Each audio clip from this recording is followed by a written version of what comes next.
Tarani, for your kind introduction, and thank you everyone for your continued participation in this Saturday afternoon. All right, so yes, thank you.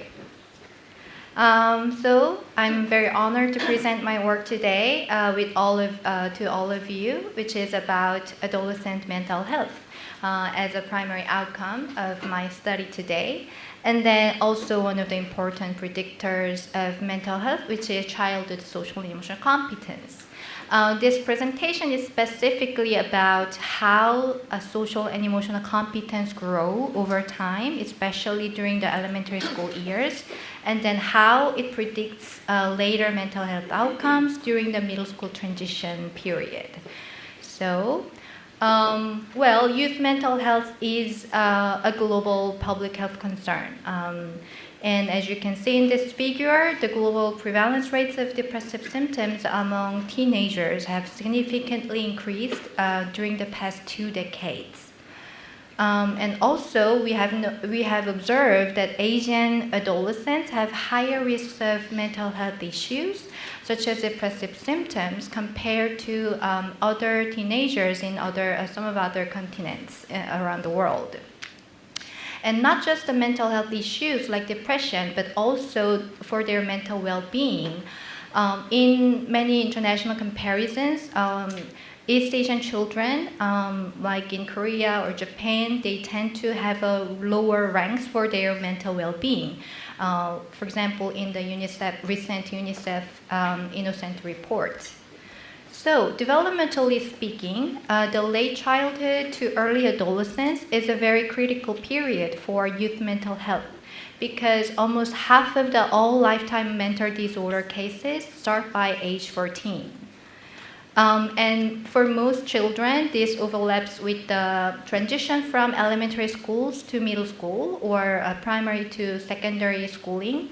And in this period, youth typically have heightened mental health risks due to multidimensional changes they experience, like biological, brain development, also psychological and social changes. And in this stage, academic performance and peer relationships become more and more influential to their mental health. So we will all agree that prevention is better than cure. So how can we prevent mental health issues and also promote their well-being for young people?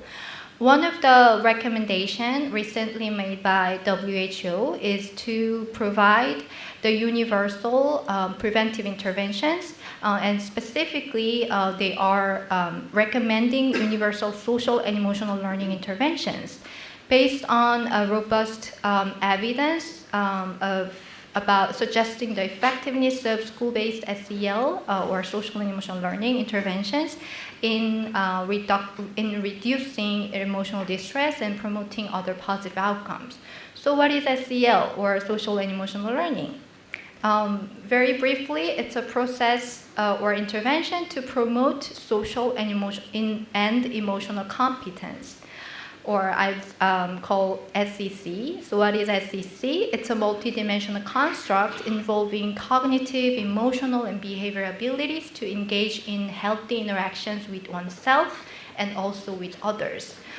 There are a few different frameworks that define and measure SEC in different ways, but mostly there are intrapersonal competencies such as self-management. So the ability to manage their thoughts, emotions, and behavior in an adaptive way, and also interpersonal competencies, the ability to behave in a prosocial and collaborative way in the social setting. There are many important predictors of mental health, but why SEC specifically? Because the research suggests that it is malleable throughout the school years. It develops over time within family and school environments, and also it can be promoted through effective evidence-based interventions, which we call SEL in a broad sense. So the research gap in the field of SEC or SEL One of the research questions that I address is how SEC develops over time, especially during elementary school years, because there is quite a body of literature examining the SEC developmental trajectories in early childhood, but not as much as in the school years or beyond. So just one example from my recent studies. This is from USA, and it's under the school-based SEL intervention condition, a multi-year intervention. We observe that student SEC tend to increase within a school year when they are exposed to these systemic intervention, SEL interventions. But the SEC tend to decrease over the summer break when there is no such interventions in place, like officially. And another important question we have to ask is about subgroup disparities or the gaps in these SEC developmental trajectories. Also from one of my recent studies done in the US context, we have observed that gender disparities, racial ethnic disparities, and also socioeconomic disparities in these developmental trajectories. I won't go too much about these findings, but what I'm going to present today is that overall, it is largely unknown how SEC develops among Asian school-aged children. So how the SEC develops over time, especially during the elementary school years, and whether there are different subgroups with distinct patterns of development. So the first objective of this study is to examine SEC growth trajectory profiles during elementary school years using nationally representative panel data on Korean youth. And the second research gap is the link between SEC and mental health. It is well established that SEC is a reliable predictor of youth mental health, but how? Like, what explains or what mediates this relation is not relatively not yet fully explored. One of the theory that can inform this question is self-determination theory. According to this theory, autonomy, competence, and relatedness are the three human basic needs for well-being. And particularly during the middle school transition period, we can reasonably hypothesize that, okay, academic autonomy, academic competence, and peer relatedness are important predictors of their mental health. And then we can also, based on the research, we can also hypothesize that these three variables might mediate the relation between earlier SEC development and later mental health outcomes. So this is my second objective of the research today. So the data I used is a Korean Child and Youth Panel Survey. It's a nationally representative panel survey on Korean youth, and it covers 3 upper elementary school years from grades 4 to 6, and 2 middle school years from grades 7 to 8. So the mean age is from 10 to 14. And the sample size was 2,607 at baseline, with like okay rate of attrition rate. So I'm not going to explain too much details about the measurement, but I used all the self-reports, existing survey items, which are using the existing well-established scales, like depression, life satisfaction are the 2 mental health outcomes. And for the social emotional competence, two variables were used, self-management and group collaboration, and each of them are indicated by different scales. And then the proposed mediators were academic autonomy, competence, and peer relatedness.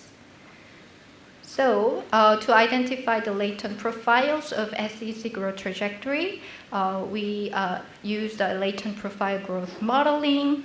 And then for the mediation analysis, this is our hypothesized mediation model. So the predictor here, I'm going to explain in a moment what high SEC and low SEC means. But this is the latent profiles we have identified. And this covers the 3 years, the 3 upper elementary school years from grades 4 to 6. And then our mediators are academic autonomy, competence, and peer relatedness measured at grade 7, which is the first year in the middle school. And then our final outcome is depression and life satisfaction as 2 indicators of mental health problems and well-being measured at grade 8. And we controlled for student gender, family income, positive parenting, and baseline measures of mediators and outcome variables here. Okay, so I'm going to skip the details of the analysis, but I'm happy to talk about it later. So the results. We have identified 3 meaningfully different subgroups. And they were distinguished by consistent level differences in both self-management skills and group collaboration skills. So a little more than half of the students were classified as having the medium level SEC in both self-management and group collaboration, indicated by the blue color here. And a little more than 1/4 of the students were classified as having a low SEC in both self-management and group collaboration, indicated by the orange color here. And then the rest were classified to have high SEC, both self-management and group collaboration. And then overall, there were some cross-group differences in terms of the rates of increase or decrease, but overall, SEC seemed to slightly decrease over 3 years. So this is without any very systemic SEL interventions going on, because in Korea, it's not something very popular like in the US. And we also observed some significant demographic differences.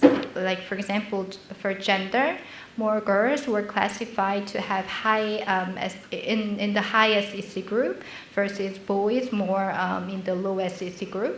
And family income as well, more students from more high income family were classified into high SEC group. So these are categorical variable, latent profile variable. So we created 2 dummy variables, high SEC and low SEC, to compare each of them with the medium SEC group. So this is the mediation analysis results. Maybe I can skip this slide to this.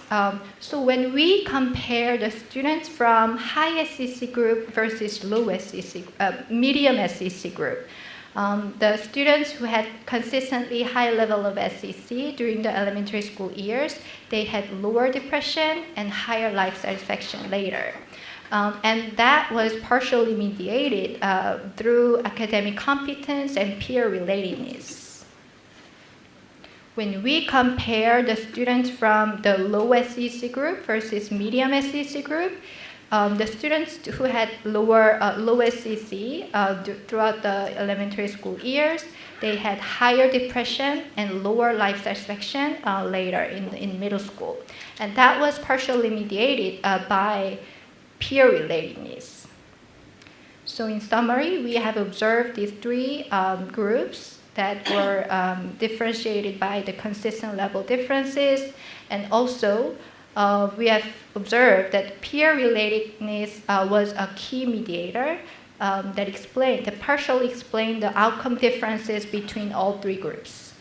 And additionally, academic competence was another mediator that explained the differences between high and medium group. So this study was based on self-determination theory and used a nationally representative panel data. And I think it suggests a preventive and promotive potential of something like social and emotional learning for mental health promotion among Korean youth. So in other words, if we promote self-management and group collaboration skills for elementary school children, we may expect them to have a better peer relatedness and maybe higher academic competence, especially for those who have higher than average SEC skills during the middle school transition years. So we may expect lower depression and higher self-satisfaction in middle school. And that will build a more solid foundation for later mental health. So, of course, I use the observational survey, secondary data, so there are some limitations. So I want to do more research, especially using intervention research with an experimental design to examine the effects of promoting SEC on long-term mental health outcomes among Asian youth populations. Thank you very much.